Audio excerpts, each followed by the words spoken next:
Welcome to Flat, Cool, and Acid-Free, an OK State Archives podcast, bringing you stories about Oklahoma State University and Oklahoma.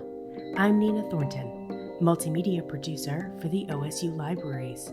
On this episode, 1934, this guy named Pinky Norcross, he gets them together to form the Varsitonians. Then and Now, jazz music at OSU.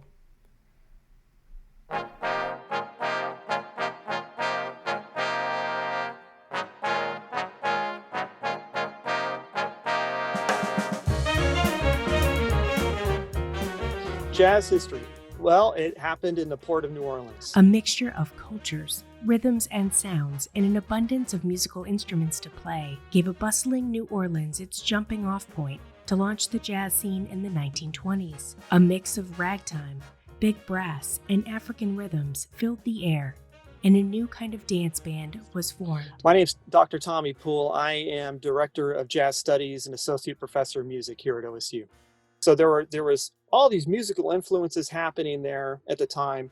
You had the ragtime music and its syncopations just infiltrating everything. You had the African rhythms in the culture. You had this West African and Caribbean influenced music. You had the Western European trained musicians, and you had all these instruments, loud instruments, and you had this bustling new city of New Orleans that was growing and being rebuilt, and all those things combining created this new music. Steamboats going from New Orleans to Muskogee, Oklahoma, brought with them musicians. You know, if you've driven down the highway, you've seen that port of Muskogee. Well, there were boats, steamboats that would go from New Orleans to Muskogee and back and forth. And these were steamboats that had, passenger cabins, they had ballrooms, they had dining, getting people to and fro, and keeping them entertained along the way. So there were musicians from New Orleans. Muskogee had a lot of musicians back then, because the musicians from New Orleans would land in Muskogee, and they would maybe some of them would decide to stay there for a while. Jelly Roll Morton, who is credited as being the first jazz composer, arranger. When I say composer, arranger, I mean with the written note, writing some sheet music that was written specifically. Everyone had their dots on the page to read for a jazz band. He lived in Tulsa and Muskogee for a short time, 10 months or so. But, he came to Muskogee from New Orleans, and that's basically how it came from New Orleans to Oklahoma. You can hear the jazz influence in Western swing. For sure, yes. First of all, there's the swing itself. For something to be swinging, so if the beat is here, if you're clapping your hand to the beat, if you play straight eighth notes to it, it's dum bum bum bum bum bum bum bum bum bum bum bum bum. So the drummer is usually considered the boss of the swing rhythm in a jazz band. So the ride rhythm is played by the drummer's right hand on the right cymbal. So if the drummer is playing something with straight eighth notes, ding ding ding ding ding ding ding ding ding ding, and you're tapping your foot to this or dancing to this, ding ding ding ding ding ding ding ding ding ding ding, that would be straight eighth notes. Well, jazz doesn't do that. Jazz would be a swing eighth note concept, and that would sound like this. You're dancing to this beat. Ding, ding, ding, ding, ding, ding, ding. So that's the swing feel, is that. And you can, there's many facets of swinging, but that is a very important foundational part of it. So ding, ding, ding, ding, ding, ding, ding, ding, ding, ding, ding, ding. That's what swinging means. So Western swing has that. I played with the Tulsa Playboys a couple times, and that's a band that's heavily influenced Texas Playboys, Tulsa Playboys, similar styles. And so that Western swing music has that swing eighth note concept, and it has those syncopations, and it has improvisation. So you'll play the melody of a song, and then they'll take turns around the band extending the song. By this point, it's not just for the dancers. It's not just to extend the length of the song for functionality. It's it's extending the song because it's the art form. So in Western swing, the band will play the melody together, and then they will take turns improvising on the chords of the song. And then generally they'll go back to the melody and then end the song and rinse and repeat with a new song. The instruments there are a lot of similar instruments. Western swing will have some of those brass instruments that jazz would have. And then obviously the rhythm section will have a lot of similar instruments too. Not all the same, but many are the same.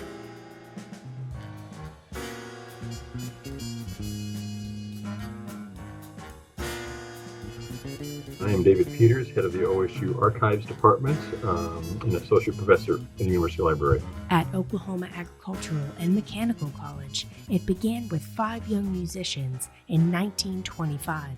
So dances really don't start on campus until the 20s. In fact, before that period, they were discouraged. There were musical performances on campus, but to have a dance on campus was not really looked upon favorably by a lot of parents. And so even into the late 20s, early 30s, President Bennett would have to approve any dance that occurred on campus for it to be authorized to use campus facilities.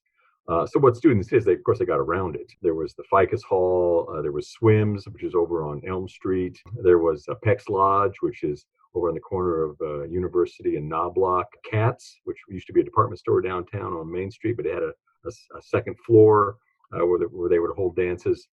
So beginning by about 1925 or so, you started having these little bands forming, mostly college students in the band, and then they would arrange to make a little money on the side performing at these dances. And so the Varsity Five is the first one I can identify who actually included saxophone and clarinet, but having that little extra push to their music. And so the Varsity Five start off. There's another group called the Vagabonds.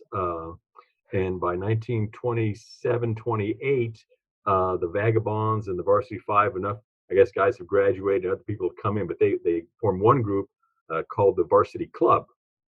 And the Varsity Club then is fairly active at these dances around campus, mostly around campus and not on campus.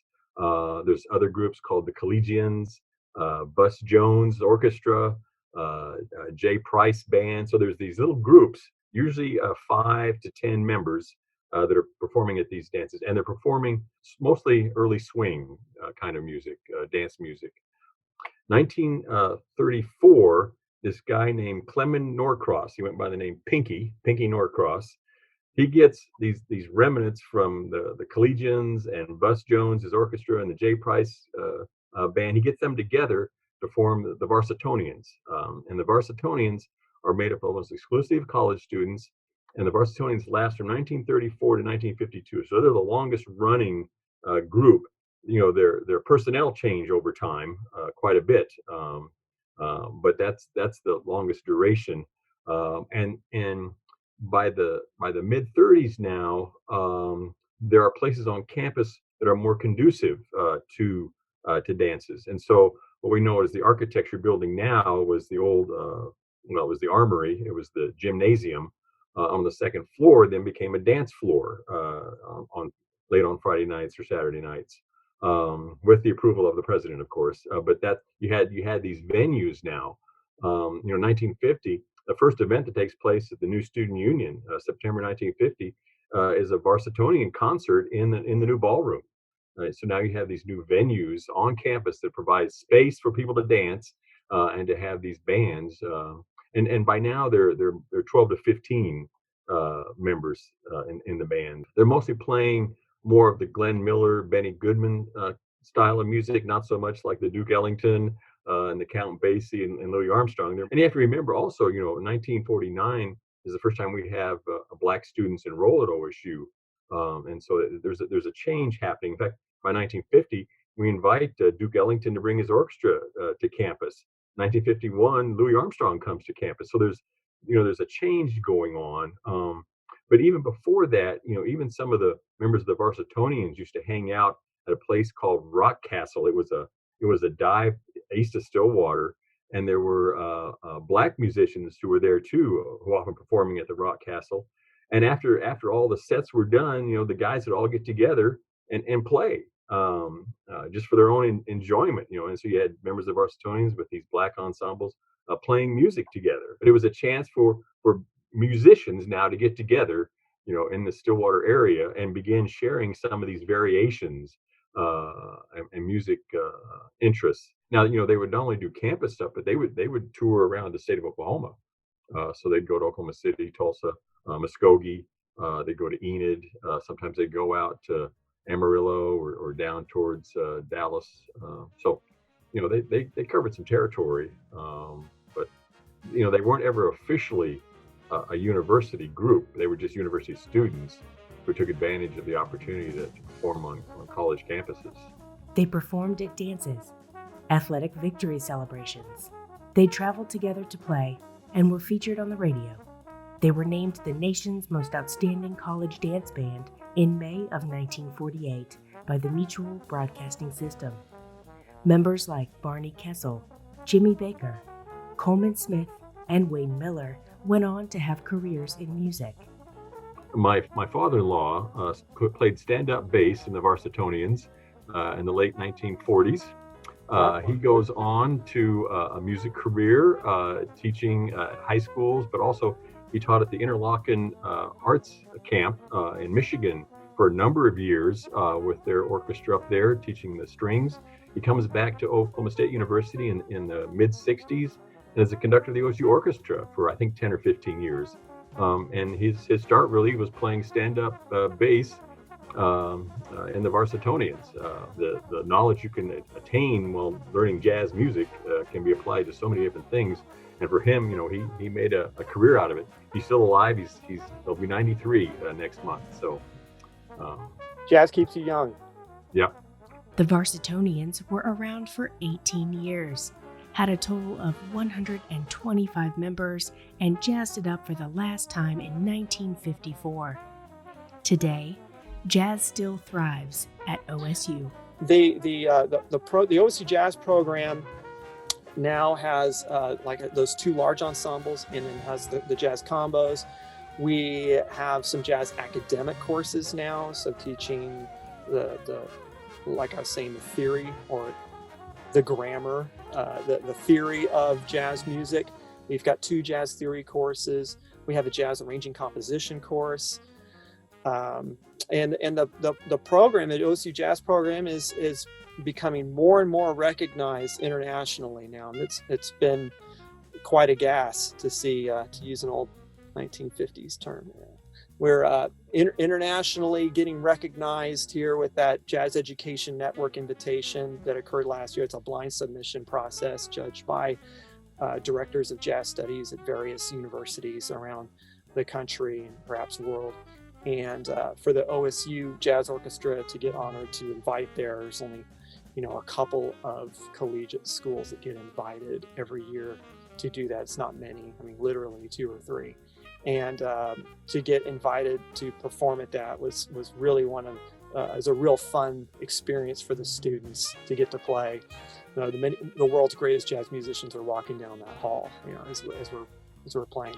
And then the CD release that we had with called Solid Gold with Michael Desus and just great reviews. That's been wonderful to see. We're releasing our next CD in a couple months. If I get done with this, I'll go back to mixing it. We're almost done. Even OSU President Burns Hargis made a special appearance at a performance in 2018.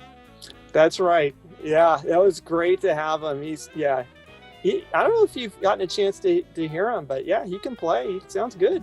So yeah, I remember going over to the Willem House and saying, okay, I think we could do this. And he played with the big band on Ray Charles's "Let the Good Times Roll." He took a piano solo on that, and then afterwards there was a party for the CD release of Solid Gold. Yeah, that was fun.